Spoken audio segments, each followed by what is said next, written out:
Hello, good morning, good afternoon, good evening. कैसे हो आप लोग? How are you all? I hope you all are doing well. आप लोग सभी बहुत अच्छे होंगे। मैं भी बता देती हूँ कि मैं भी बहुत अच्छी हूँ। So welcome back to our channel finance career. मैं हूँ रिक्षा सिंघानिया और आज हम लोग क्या डिस्कस करेंगे? GK GS.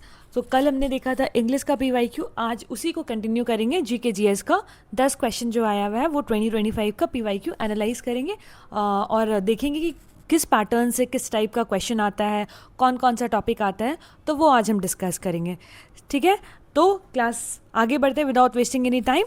सो ये हमारा फिनांस करियर चैनल है। यहाँ पे 50 प्लस स्टूडेंट ने हमारे साथ पढ़ के क्वालिफाई किया पीएसयू एग्ज़ाम। और आगे बढ़ते हैं। I am Riksha Singhania. This is all about me, my qualification, and this are our channel. Join our telegram channel, instagram channel, linkedin channel and facebook channel. अगर आप चैनल ज्वाइन करते हैं तो आपको तुरंत नोटिफिकेशन मिलेगा और लाइव अपडेट मिलते जाएगा। जो जो नोटिफिकेशन, जो जो वैकेंसीज़ आ रही है और जो जो यूट्यूब में वीडियो अपलोड होता है या फिर कोई भी वैकेंसी आती है तो चैनल पे अपडेट हो जाता है। तो आप अगर चैनल ज्वाइन करते हैं तो आपको बेनिफिशियल होगा। ओके, तो आज हम लोग पढ़ेंगे पावर ग्रिड के जीके जीएस के बारे में, पावर ग्रिड का पीवाईक्यू। तो स्टार्ट करते हैं। स्टार्ट करने के पहले मैं आपको दिखाती हूँ अपना वेबसाइट। लिंक डिस्क्रिप्शन बॉक्स में दे दिया गया है। आप लिंक को टैप करेंगे तो वेबसाइट कुछ इस प्रकार दिखेगा आपको। ठीक है, ये है डैशबोर्ड। फिर आप स्क्रॉल डाउन करेंगे तो आपको दिखेगा expert lead courses, live mock test available है। आप प्रैक्टिस कर सकते हैं रियल टाइम मॉक टेस्ट से, और इसमें आप फील करेंगे एग्ज़ाम जैसा प्रेशर। अगर आप लाइव मॉक टेस्ट देंगे तो आपको ही पता चलेगा कि क्या है नहीं है, और आपको पता चलता मॉक टेस्ट देने से कि आपका कौन सा टॉपिक का कंसेप्ट क्लियर नहीं है, कौन सा टॉपिक आपसे नहीं बन रहा है। ठीक है, तो मॉक टेस्ट देना बहुत ज़रूरी है। पीवाईक्यू दीजिए, मॉक टेस्ट दीजिए, जो आपका मन है वो दीजिए। पहले पीवाईक्यू अटेम्प्ट कीजिएगा, उसके बाद मॉक टेस्ट। क्या होता है ना, पीवाईक्यू अटेम्प्ट कर लेते हैं आप तो आपको पता चल जाता है कि आपका लेवल क्या है। अगर आपको कोई टॉपिक नहीं समझ में आ रहा है तो आप वो टॉपिक को फिर से रिवाइज करें। तो फिर आप क्या है, मॉक टेस्ट देने आएंगे, तब फिर आपको पता चलेगा कि आप एवरेज है, मॉडरेट है, या फिर आपका प्रिपरेशन अच्छा है। तो मॉक टेस्ट देना बहुत ज़रूरी है। उसके बाद you can order book online from our browser. From browser you can log in to our website. वहाँ से आपको मिल जाएगा हमारे बुक का जितना भी एकेडमिक बुक है, गाइड है, नोट्स है, एकदम ईजी वे में। 24/7 क्विक सपोर्ट है। और ये हमारा पॉपुलर कोर्स है, जैसे कि मैंने आपको पहले भी आपके साथ डिस्कस किया है अबाउट फिनांस करियर का पावर पैक का ये जो कोर्स है। अगर आप इंटरेस्टेड हो तो ज्वाइन कीजिए ये क्लास को नाउ, अभी तुरंत ज्वाइन नाउ दिस कोर्स। तो इससे क्या होगा, आपको सारे मैक्सिमम जो पीएसयू के एग्ज़ाम होंगे उससे आपको मिल जाएगा। ये हेल्पफुल होगा ये वाला पूरा पावर पैक का जो सेशन है। उसके बाद ये सारा कोर्सेज है, और आईआरएस का भी वैकेंसी आया है, आपको पता है। एग्ज़ाम का डेट भी उसका आउट हो गया है। और आज जो हम लोग पढ़ रहे हैं वो पावर ग्रिड का रिक्रूटमेंट है। तो इसमें क्या है, ये पूरा होलसम पैकेज है। तो ये कोर्स को लेने से आपका वीडियो भी कंप्लीट हो जाएगा, नोट्स भी कंप्लीट हो जाएगा, एमसीक्यू हो जाएगा, मॉक टेस्ट सीरीज़ भी आप इसे कवर कर लोगे, और स्पेसिफिकली पावर ग्रिड का जो पीवाईक्यू वो भी इसमें कवर हो जाएगा। तो बहुत ही अच्छा ऑफर है ये वाला, बहुत ही अच्छा पैक है। तो आप अभी ज्वाइन कर लीजिए ये वाला क्लास, आपको बेनिफिशियल होगा। आगे आते हैं, ये हमारा कुछ पॉपुलर मॉक टेस्ट है। ये भी पावर पैक है सारा, 100 प्लस इसमें प्रोफेशनल नॉलेज टेस्ट है, 30 जनरल अवेयरनेस टेस्ट है, 30 इंग्लिश टेस्ट है, और रीजनिंग का भी है, क्वांट का भी है, सारे सब्जेक्ट का है। तो आप मॉक टेस्ट देंगे, मैं बार बार बोल रही हूँ मॉक टेस्ट देने के लिए, बिकॉज बहुत बहुत हेल्पफुल होता है मॉक टेस्ट देने से। आप कोई भी एग्ज़ाम दीजिए, आप जब अपने प्रोफेशनल कोर्स का भी एग्ज़ाम आपने जो एग्ज़ाम दिया है सीए सीएमए का, उसमें भी आपने देखा होगा, आप जब मॉक टेस्ट लगाते तो आपको एग्ज़ाम वाला फील आता था, प्रेशर क्रिएट होता था। तो और आपको पता चलता था कि किस टॉपिक में आपको और भी ज़्यादा मेहनत करना है। तो मॉक टेस्ट देने से यही बेनिफिट होता है कि आपको पता चलता है कि आपको किस टॉपिक पे ज़्यादा मेहनत करना है। ओके, तो ये सारा कुछ मॉक टेस्ट है। फिर आते हैं नॉन टेक्निकल, जो हमने कुछ ही दिन पहले लॉन्च किया है। तो आप इन सब को नॉन टेक्निकल का कोर्स भी आप ले सकते हैं। इंग्लिश का हो गया, करंट अफेयर्स का हो गया, पूरा आपको अगर पैकेज लेना है तो आप English GK GS current affairs का भी ले सकते हैं, और सिर्फ आपको जीके जीएस करंट अफेयर्स का चाहिए तो वो भी अवेलेबल है, सेग्रीगेट कर दिया गया है सेक्शन।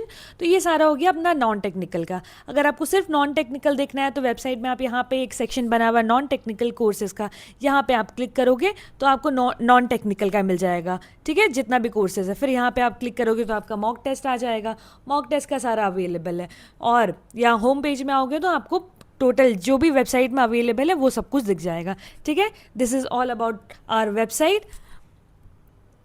चलिए आगे बढ़ते हैं, क्वेश्चन देखते हैं। वेबसाइट देख लिया, अब बात करते हैं क्वेश्चन की। तो जनरल अवेयरनेस से कितने क्वेश्चन आते हैं? 10 क्वेश्चन आते हैं टोटल, 10 क्वेश्चन। 10 मैंने बताया था इंग्लिश से आते हैं, 15 आते हैं रीजनिंग से, 15 आते हैं मैथमेटिक्स से, क्वांट से, ठीक है। तो जनरल अवेयरनेस का 10 क्वेश्चन हम देखते हैं। तो 10 में से अकॉर्डिंग टू माई एनालाइज, और अगर मेरे वे में पढ़ेंगे तो आप 8 से 9 क्वेश्चन अटैम्प्ट करके आएंगे। कभी कभी आपको ऐसा लगेगा कि 10 का 10 भी अटैम्प्ट हो रहा है, ठीक है। करंट अफेयर्स भी आपको पढ़ना पड़ेगा इसके लिए, और जो मैं करंट अफेयर्स पढ़ा रही हूँ वैसा वैसा ही क्वेश्चन आता है। आप देखो कि जब आप कोर्स लोगे तो आपको पता चलेगा क्या है, और एक दो आप एग्जाम दोगे तब भी आपको उस टाइम पे पता चलेगा कैसे कैसे चीज़ें पढ़ाई गई हैं, कैसे कौन कौन सा टॉपिक कवर किया गया है, ठीक है। आगे बढ़ते हैं। 10 क्वेश्चन मैं ट्राई कर रही हूँ कि 10 में से 10 क्वेश्चन सॉल्व हो आपका, जब आप कोर्स लें और जब आप अटेम्प्ट करो तो जितना क्लासेस है उसको लेके, ठीक है। आगे बढ़े तो first question is general awareness का। First question is which act appointed Lord Cornwallis as the governor general of Bengal. तो आंसर बिल्कुल यहाँ पे सही दिया हुआ, आंसर तो इसमें ऑलरेडी टिक्ड है। तो मैं आपको कॉन्सेप्ट बताऊंगी कैसे क्या है, उसका बैकग्राउंड बताऊंगी पहले। तो which act appointed Lord Cornwallis as the governor general of Bengal, तो आंसर बिल्कुल राइट है, पिट्स इंडिया एक्ट ऑफ 1784। तो आंसर ये हो गया। तो स्टूडेंट इमेजिन कीजिए कि हम 18 सेंचुरी में, कहाँ हम लोग 18 सेंचुरी में, ठीक है, 18 सेंचुरी में ईस्ट इंडिया कंपनी इंडिया में बिजनेस करने आई थी, लेकिन धीरे धीरे रूलर बन गए। लेकिन प्रॉब्लम क्या था? Company corruption. क्या था?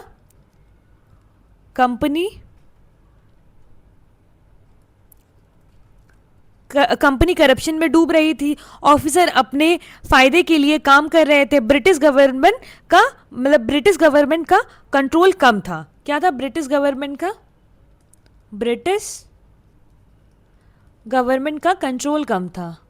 कंट्रोल कम था, ठीक है। और अब ब्रिटिश पार्लियामेंट डर गई थी। उन्हें लगा कि अगर कंपनी ऐसे ही चलती रही तो पूरा सिस्टम कोलैप्स हो जाएगा। क्या होगा? पूरा सिस्टम कोलैप्स होगा। इसीलिए उन्होंने 2 बड़े एक्ट पास किए। क्या किया उन्होंने? 2 बड़े एक्ट पास किए। कौन कौन सा? एक तो था regulating act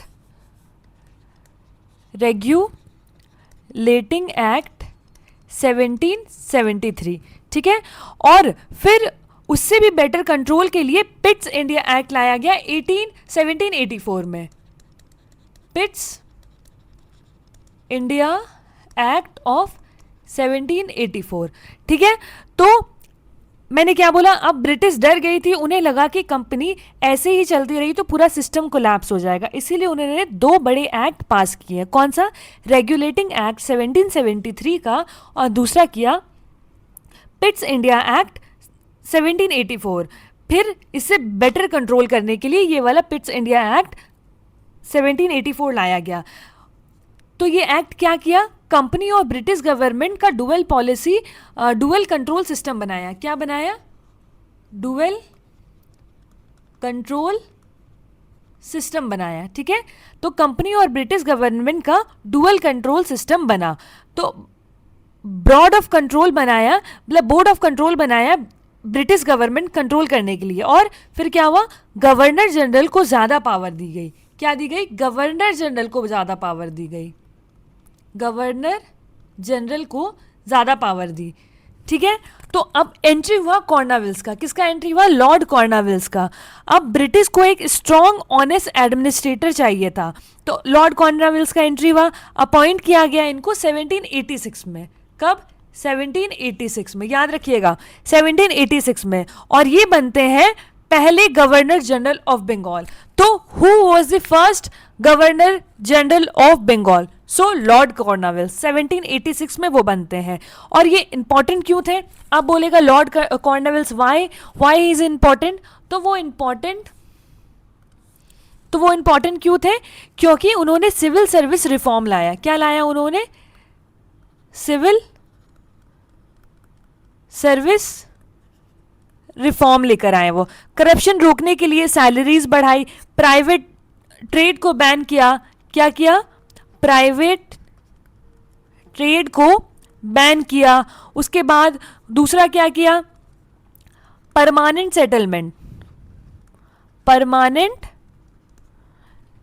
settlement, very important, मतलब कि लैंड रेवेन्यू सिस्टम को इंट्रोड्यूस किया। लैंड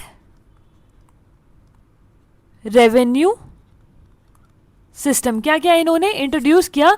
लैंड रेवेन्यू सिस्टम, मतलब कि जमींदार्स को बोला टैक्स कलेक्ट करने के लिए, और फिक्स रेवेन्यू सिस्टम किया।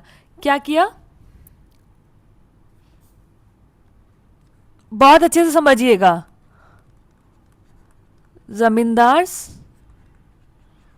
कलेक्टेड टैक्स, और दूसरा क्या था? Fixed revenue system. ठीक है, तो पिट्स इंडिया एक्ट ने ब्रिटिश कंट्रोल स्ट्रांग किया, कॉर्नवेलिस ने एडमिनिस्ट्रेटिव को रिफॉर्म किया। तो ये था इनके बारे में। समझ में आया यहां तक? मैंने क्या बोला?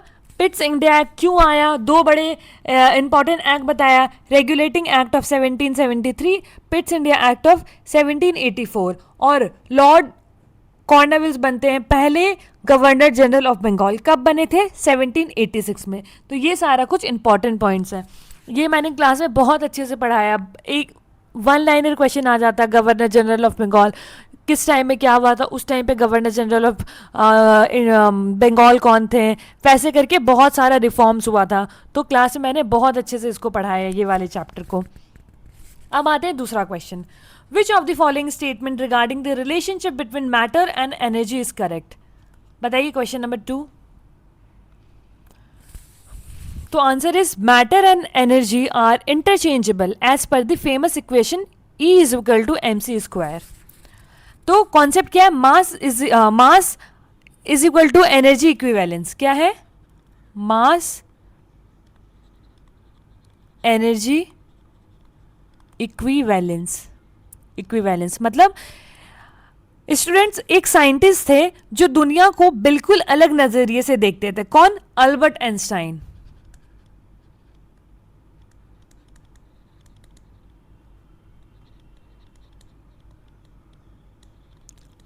Albert Einstein.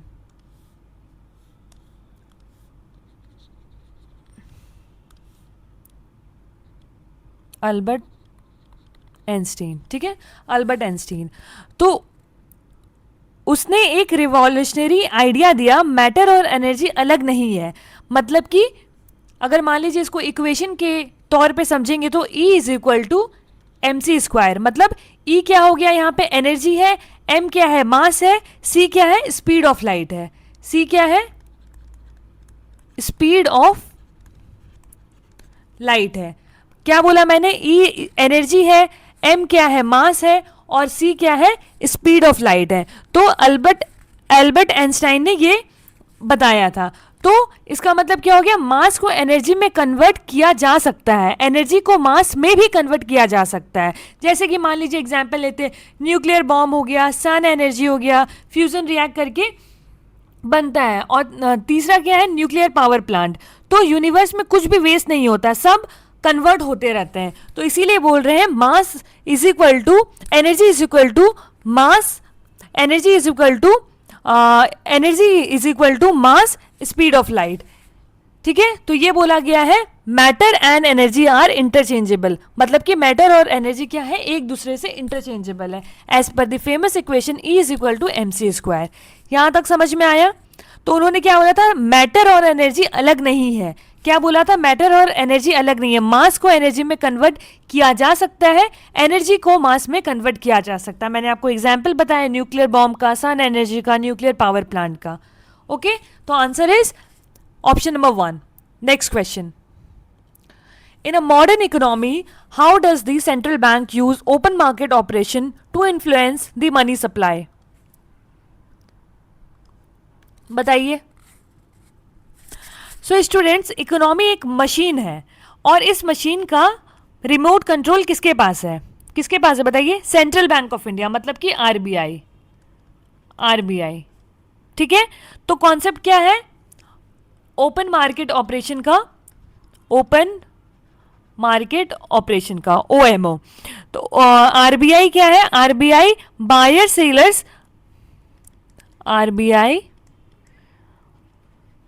RBI buys sells government securities, ठीक है. मतलब कि आरबीआई बाय और सेल करती है गवर्नमेंट की सिक्योरिटी. अब ये काम कैसे करता है? मान लीजिए आरबीआई ने सिक्योरिटीज को बाय किया, तो आरबीआई मार्केट से बॉन्ड खरीदती है. क्या खरीदती है? मार्केट से बॉन्ड खरीदती है, ठीक है. मार्केट से बॉन्ड्स खरीदती है. लोग पैसे देते हैं. क्या करते हैं? लोग पैसे देते हैं और मनी सप्लाई घटती है. क्या होता है? मनी का सप्लाई घट जाता है. मनी सप्लाई डिक्रीज हो जाती है, घट जाती है. और रियल लाइफ कैसे समझेंगे? मान लीजिए इन्फ्लेशन बढ़ रहा है तो आरबीआई क्या करती है? मनी को कम कर देती है. और रिसेशन है तो आरबीआई मनी बढ़ाता है, ठीक है. यहां तक समझ में आया? तो इसीलिए in a modern economy, how does the central bank use open market operation to influence the money supply? By buying and selling government securities in the open market. RBI जब बाय करती है, सेल करती है government securities को, तो market क्या है? Balance में आता है. लोगों को पैसा मिलता है, मनी सप्लाई बढ़ती है. आरबीआई बॉन्ड्स को बेचता है, लोग पैसे देते हैं, मनी सप्लाई घटती है. तो ये सारा हो गया इसका पूरा ओपन मार्केट कैसे चलता है उसका कॉन्सेप्ट. अब आते हैं नेक्स्ट क्वेश्चन पे. यहां तक समझ में आया? बताइए. आई होप आपको समझ में आ रहा है. Question number 4. The second battle of Panipat was fought between the army of Akbar and Hemu. तो ये क्या है? बाबर ने मुगल एम्पायर स्टार्ट किया. किसने किया? बाबर ने. क्या किया था? मुगल एम्पायर को स्टार्ट. मुगल एम्पायर को स्टार्ट किया था बाबर ने. लेकिन उसके बाद एम्पायर कमजोर हो गया. हुमायूं का डेथ हो गया था. अकबर बहुत बहुत यंग था उस टाइम पे. फिर क्या होता है? हेमू का एंट्री होता है. किसका? हेमू का एंट्री होता है. एक पावरफुल जनरल था यह हेमू. उसने दिल्ली कैप्चर कर लिया था. क्या किया था? दिल्ली को कैप्चर कर लिया था. उसके बाद क्या हुआ? वॉर हुआ. अकबर वर्सेस हेमू का. किसका? अकबर वर्सेस हेमू का. तभी हुआ था पानीपत की लड़ाई. इसी टाइम हुई थी, ठीक है. सेम बैटलफील्ड था बाबर का, ठीक है. Same battle. उसमें क्या हुआ था? हेमू ऑलमोस्ट जीत गया था. क्या हुआ था? हेमू जीत गया था. अचानक आंखों में एरो लगा था और आर्मी पैनिक हो गई थी. अकबर जीत गया था. रिजल्ट क्या हुआ? मुगल एम्पायर स्टेबल हो गई. अकबर स्ट्रॉन्ग रूलर बना. क्या बना? अकबर स्ट्रॉन्ग रूलर बना, ठीक है. स्ट्रॉन्ग रूलर बना. अगर हेमू जीत जाता तो इंडिया का हिस्ट्री बदल जाता, लेकिन अकबर यहां पे जीत गया था. तो सेकेंड बैटल ऑफ पानीपत किसके किसके बीच में हुआ था? Army of Akbar and Hemu. ऐसे ही टोटल 3 बैटल हुआ था पानीपत का. First, second, third. Okay. Next question is question number 5. Which of the following statement are correct with reference to Dictolodon's root? तो ये क्या है? बायोलॉजी का क्वेश्चन है. ठीक है. तो option 1, the outermost layer is endothecium. The cortex consists of several layers of thin-walled collenchyma cells. Option 3, the innermost layer of the cortex is called endodermis. Fourth option is the conjunctive tissue lies between the xylem and phloem. अब आप बताइए कि जो डाइक्टोलेडनेस roots होता है वो क्या होता है. तो पहले हम समझते हैं प्लांट भी एक लिविंग मशीन है. क्या है? Plant is also an living machine. Living machine. उसके अंदर भी एक ट्रांसपोर्ट सिस्टम होता है, जैसे कि मान लीजिए स्ट्रक्चर है जाइलम और फ्लोएम, जाइलम फ्लोएम, ठीक है। तो जाइलम क्या है, वाटर को ट्रांसपोर्ट करता है, क्या करता है, वाटर को ट्रांसपोर्ट करता है रूट से लीव्स की ओर। मान लीजिए ये एक गाछ है, प्लांट है, तो क्या हुआ, यहां पे रूट्स है, तो क्या करता है जाइलम, रूट से वाटर को ट्रांसफर करता है लीफ की तरफ। और फ्लोएम क्या करता है, फूड ट्रांसपोर्ट करता है, क्या, फूड ट्रांसपोर्ट करता है, मतलब लीव से होल प्लांट, लीव से पूरा प्लांट की तरफ। तो फ्लोएम क्या करता है, फूड ट्रांसपोर्ट करता है लीव से पूरा प्लांट की ओर, ठीक है। अब आपके दिमाग में एक क्वेश्चन आना चाहिए कि मैम डाइकॉट मतलब क्या होता है, डाइकॉट मतलब क्या होता है। डाइकॉट एक रूट स्ट्रक्चर है, क्या है, रूट स्ट्रक्चर है, ठीक है, रूट स्ट्रक्चर है, मतलब कि जाइलम स्टार शेप का होता है और फ्लोएम क्या होता है, बिटवीन्स आर्म के पास रहता है, मतलब ये यहां पे रहता है फ्लोएम। और एंडोडर्मिस क्या होता है, एंडोडर्मिस क्या होता है, एंडोडर्मिस क्या है, कॉर्टेक्स का लास्ट लेयर होता है और कंट्रोल करता है entry of water, it controls the entry of water. और कंजक्टिव टिश्यू क्या होता है, ये जाइलम और फ्लोएम के बीच में होता है, क्या, कंजक्टिव टिश्यू। तो जाइलम वाटर पाइपलाइन है, फ्लोएम फूड पाइपलाइन है, समझ में आया। तो प्लांट्स के रूट सिर्फ प्लांट को पकड़ के नहीं रखते हैं, उनके अंदर एक पूरा ट्रांसपोर्ट सिस्टम होता है, बिल्कुल ह्यूमन बॉडी की तरह। मैंने आपको बताया डाइकॉट रूट क्या होता है, डाइकॉट प्लांट जिनके सीड्स में 2 कॉटिलेंडन्स होते हैं, मतलब कि एग्जाम्पल आपको देती हूं, पी हो गया, मस्टर्ड हो गया, बीन्स हो गया, ठीक है। इनके रूट्स का स्ट्रक्चर स्पेसिफिक पैटर्न फॉलो करता है। देखिए आप मटर चिमड़ी जो पीस होता है, आप देखते होंगे ऐसे करके रहता है, फिर आप उसको छीलते हैं, तो क्या हो गया, डाइकॉट, मतलब डाइकॉट 2 लेयर का। यहां तक समझ में है, जिनके सीड्स में 2 कॉटिलेडन्स होते हैं। एग्जाम्पल जैसे मस्टर्ड का भी देखा होगा आपने, बीन्स का भी देखा होगा, इनके रूट्स का स्ट्रक्चर स्पेसिफिक पैटर्न फॉलो करता है। जैसे मान लीजिए रूट का क्रॉस सेक्शन आउटसाइड और इनसाइड, मान लीजिए ये रूट है, तो इसका आउटसाइड होता है, एक इनसाइड होता है, ठीक है, आउटसाइड होता है, एक इनसाइड होता है। तो मैं आपको लेयर समझाती हूं, ठीक है। एपिडर्मिस एक लेयर होता है आपका, एपिडर्मिस एक लेयर होता है, एपिडर्मिस मतलब आउटर लेयर, सबसे आउटर लेयर रूट हेयर्स में प्रेजेंट होता है, यहां पे रूट हेयर्स में प्रेजेंट होता है, क्या, एपिडर्मिस। इसका फंक्शन क्या होता है, वाटर को एब्जॉर्व करना, फंक्शन क्या होता है, टू एब्जॉर्व वाटर। और दूसरा क्या होता है, कॉर्टेक्स, ये क्या करता है, एपिडेमिक्स के अंदर रहता है, इसका फंक्शन क्या है, फूड को स्टोर करना और वाटर को मूवमेंट करना।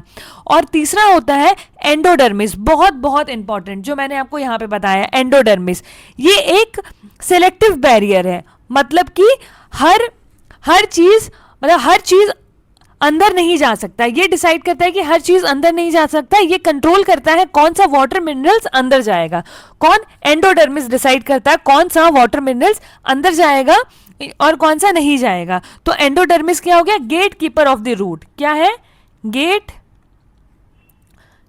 कीपर ऑफ रूट, सिंपल, समझ में आया। और एक होता है पेरीसाइकिल, क्या बोला मैंने, साइकिल। पेरिसाइकिल क्या होता है?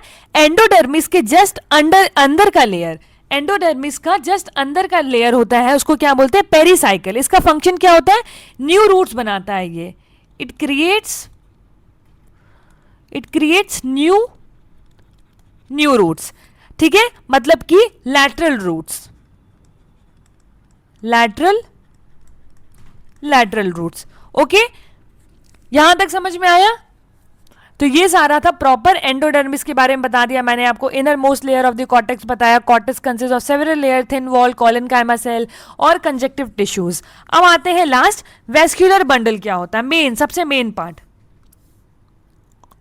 वेस्क्यूलर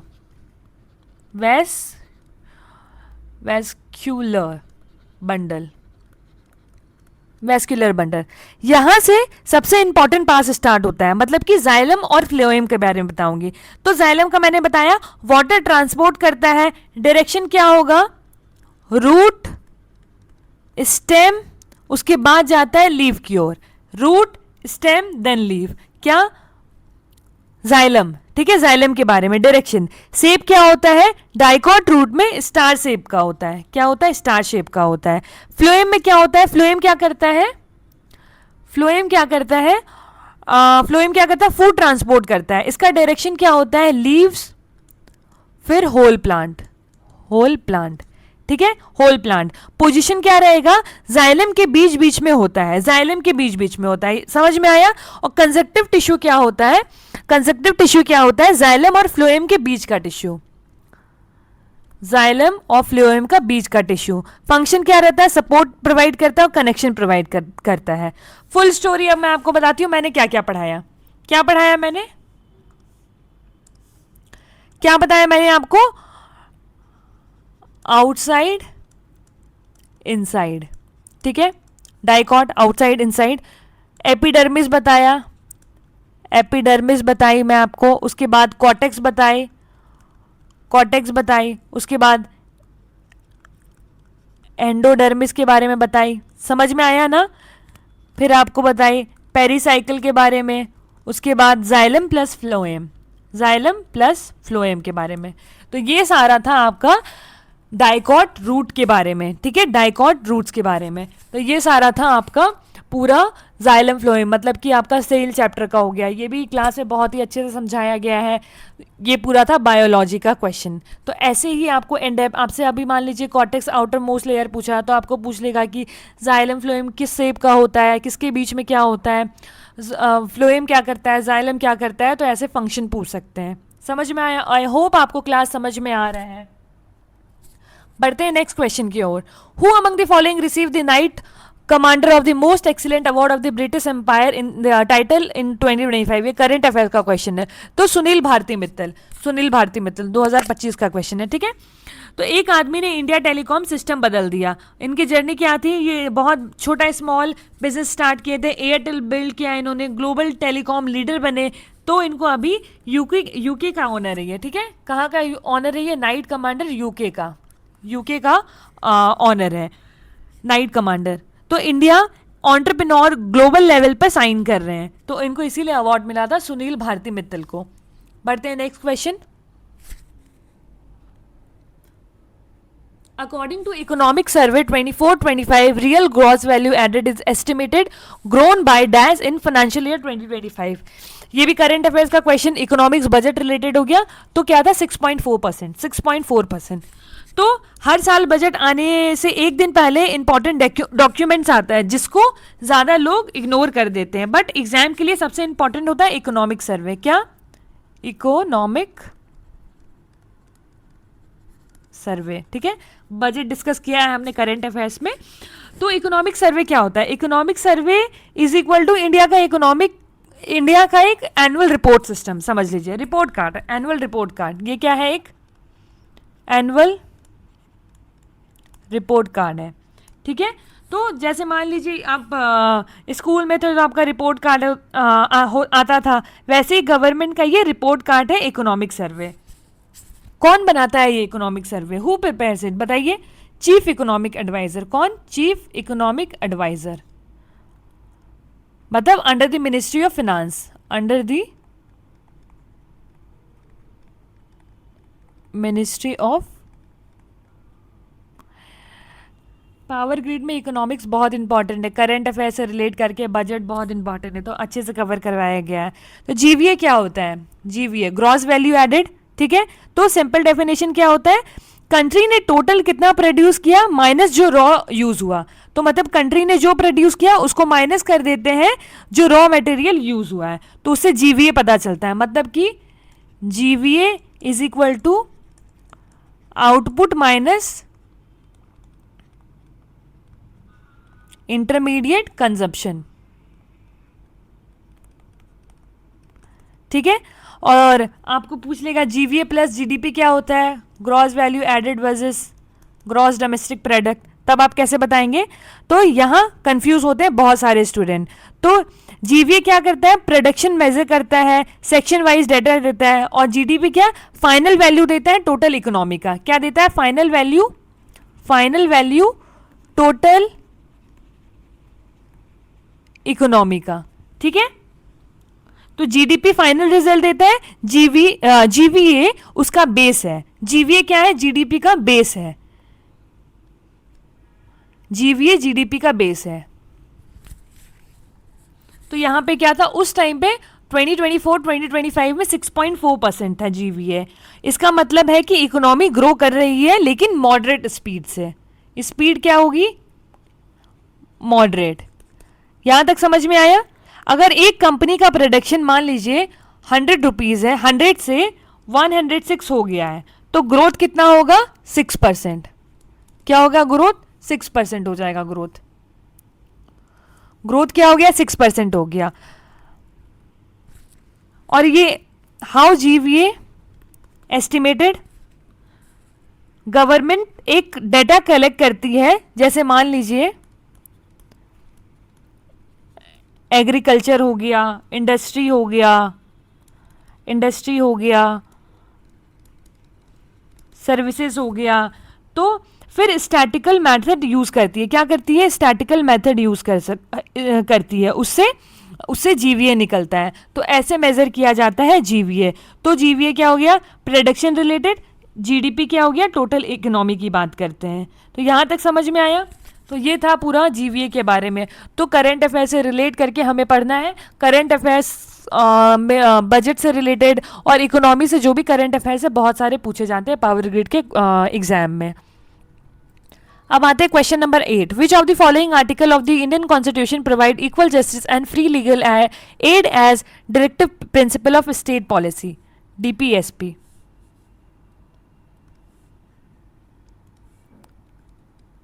डीपीएसपी ये हो गया पॉलिटी का क्वेश्चन, ठीक है। पार्ट 4 पॉलिटी का पार्ट 4 डीपीएसपी। पार्ट 3 में फंडामेंटल राइट है। तो ये क्या हो गया? Option 2 is the correct. Article 39A। तो क्या हो गया? तो आप इमेजिन करो एक गरीब आदमी है, उसके साथ इनजस्टिस हुआ है। क्या हुआ है? इनजस्टिस हुआ है। वो कोर्ट जाना चाहता है लेकिन उसके पास लॉयर के पैसे नहीं है, ठीक है।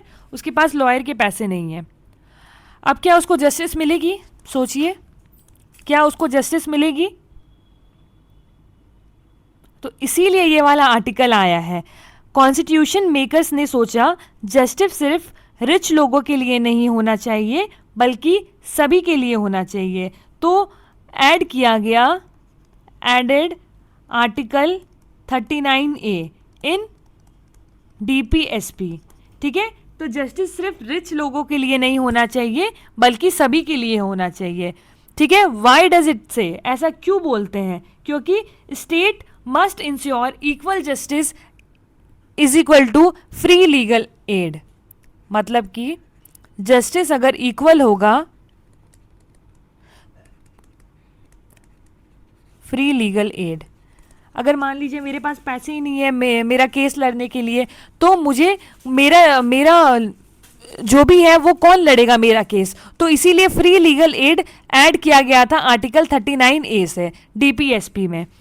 यहाँ तक समझ में आया? तो हर इंसान को कोर्ट तक पहुँच मिलनी चाहिए, पैसे हो या नहीं हो। गवर्नमेंट फ्री लॉयर प्रोवाइड करती है, पुअर पर्सन को फ्री एडवोकेट देती है, लीगल हेल्प देती है बिना किसी पैसे के। ठीक है, तो ये था आर्टिकल 39A के बारे में, ये डीपीएसपी के अंडर है, तो इसको ऐड किया गया था बाद में। अब नेक्स्ट क्वेश्चन, ये भी करंट अफेयर से रिलेटेड है। What is the name of India Egypt joint special forces exercise that began in Rajasthan 2025? तो एक्सरसाइज साइक्लोन 3, तो डिफेंस रिलेटेड, ये क्या हो गया? डिफेंस रिलेटेड न्यूज़ हो गया। ठीक है, तो कंट्रीज अपनी आर्मी को स्ट्रांग बनाने के लिए ऐसे मिलिट्री एक्सरसाइज करती रहती है। इसका पर्पस क्या होता है? कोऑर्डिनेशन बिल्ड करना, स्ट्रैटेजी बिल्ड करना, डिफेंस रिलेशन स्ट्रांग करना।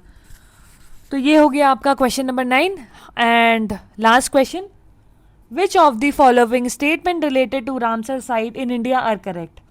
तो देयर आर 4 ऑप्शन, ये भी करंट अफेयर से रिलेटेड है। ठीक है, उस टाइम पे जो ऐड हुआ होगा रामसर साइट्स, इस बार भी 2026 में भी बहुत सारे करंट अफेयर्स ऐड हुए हैं, ऑलमोस्ट 100+ है। ठीक है, तो आपको जो लेटेस्ट होगा वही पढ़ना है। तो ऑप्शन 2 एंड 3 राइट है। The Tawa reservoir is situated in Madhya Pradesh, the Ankasamudra bird conservation reserve in Karnataka. तो इमेजिन करो, अब रामसर साइट के बारे में बताती हूँ मैं आपको थोड़ा सा, रामसर साइट्स के बारे में। तो इमेजिन कीजिए एक ऐसी जगह है जहाँ पानी भी है, ज़मीन भी है। क्या है? पानी भी है और यहाँ पे मान लीजिए लैंड भी है। ठीक है, लैंड भी है। तो इसको हम क्या बोलते हैं? इसी को बोलते हैं वेटलैंड। मतलब कि गीला ज़मीन, वेट गीला ज़मीन। तो ऐसी जगह जहां पानी प्रेजेंट हो, परमानेंट या सीजनल, सॉइल गीला हो, जैसे कि लेक हो गया, मार्सेस हो गया, रिजर्वायर हो गया, ये सारा क्या हो गया? वेटलैंड का। तो वेटलैंड क्या बोला? लैंड प्लस वाटर का मिक्सचर। ठीक है, तो रामसर कन्वेंशन क्या है? रामसर कन्वेंशन दुनिया भर के कंट्रीज को रियलाइज हुआ कि वेटलैंड डिस्ट्रॉय हो रहा है। तो इसीलिए 1971 में ईरान के रामसर सिटी में एक अग्रीमेंट हुआ। ईरान के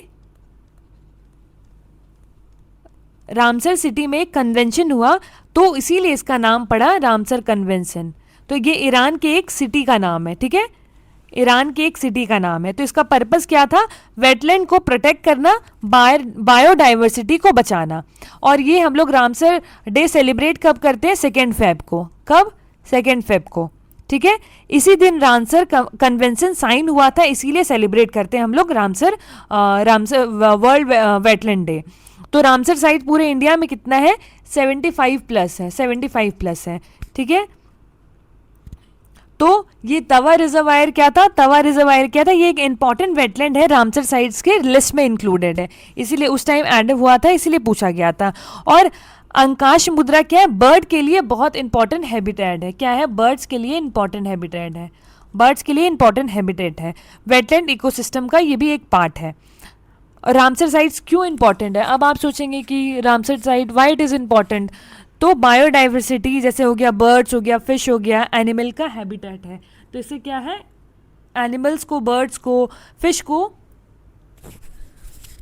बचाने के लिए रामसर और वेटलैंड साइट्स बनाया जाता है। वाटर का स्टोरेज, मतलब फ्लड कंट्रोल करता है, एनवायरनमेंट को प्रोटेक्ट करता है, क्लाइमेट बैलेंस करता है, क्लाइमेट को मेंटेन करता है, इसीलिए रामसर साइट्स बनाया जाता है। ठीक है, तो ये था पूरा रामसर साइट्स के बारे में। तो आपने देखा कैसे करंट अफेयर से रिलेट करके क्वेश्चन आया। ये ज्योग्राफी का भी पार्ट हो गया, करंट अफेयर्स प्लस ज्योग्राफी का पार्ट हो गया।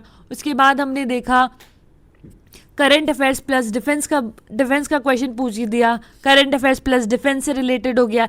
यहाँ पॉलिटी का आपसे एक क्वेश्चन पूछा गया। उसके बाद इकोनॉमिक से पूछा गया करंट अफेयर से रिलेट करके, तो आपने देखा 3-4 क्वेश्चन आपके करंट अफेयर से आ गए हैं। ये भी क्वेश्चन करंट अफेयर्स का है, प्रॉपर वन लाइनर। उसके बाद यहाँ बायोलॉजी से एक क्वेश्चन आया जो कि बहुत ही अच्छा खासा क्वेश्चन था ये भी।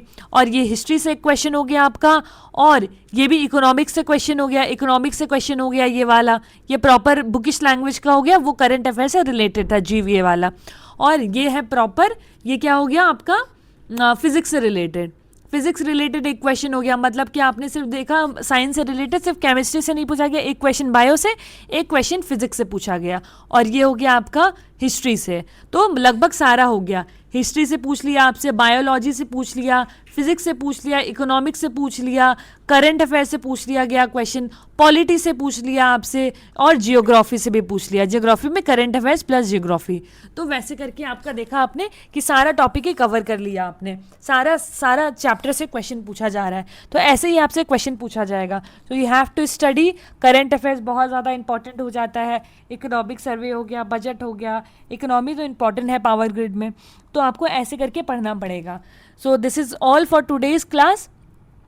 देखते हैं अगर एक और पेपर एनालाइज कर सकते हो तो नेक्स्ट क्लास में मिलते हैं एक और पीवाईक्यू के साथ, ठीक है। 2024 का पीवाईक्यू मैं आपके साथ डिस्कस करूंगी। That's it for the today's class. मिलते हैं नेक्स्ट क्लास में। अगर वीडियो अच्छा लगा होगा तो वीडियो को लाइक कीजिए, चैनल को सब्सक्राइब कीजिए, और अगर आपके कोई फ्रेंड्स हैं उन्हें नहीं पता है फिनांस करियर के बारे में तो उनके साथ वीडियो का लिंक शेयर करें, सो दैट उनको भी पता चले कि पीएसयू के लिए एक एक्सक्लूसिव कोर्सेज लॉन्च किया गया और एकदम बहुत ही बेसिक वे में तैयारी किया जा रहा है। तो मैं गारंटी लेती हूँ आउट ऑफ दिस 10 क्वेश्चन, अगर आपने ये कोर्स लिया तो आउट ऑफ 10 आप 10 क्वेश्चन अटेम्प्ट कर पाओगे। ये तो मेरे को पता है, 8 से 8 तो आप कैसे भी करके अटेम्प्ट करोगे ही। 2 क्वेश्चन अगर मान लीजिए 2026 है तो 2024 का भी बहुत बार करंट अफेयर्स पूछ लेता है, तो 2 साल का करंट अफेयर्स करना पॉसिबल नहीं होगा। तो अगर वैसा आ गया तो फिर डिफाइन नहीं है, अदरवाइज नहीं तो आप 10 का 10 क्वेश्चन आप सॉल्व कर पाओगे, जनरल अवेयरनेस और इंग्लिश का। तो आपका 20 मार्क्स तो पक्का है, 20 क्वेश्चन आप पूरा अच्छा से अटेम्प्ट कर पाओगे, ठीक है। मिलते हैं नेक्स्ट क्लास में।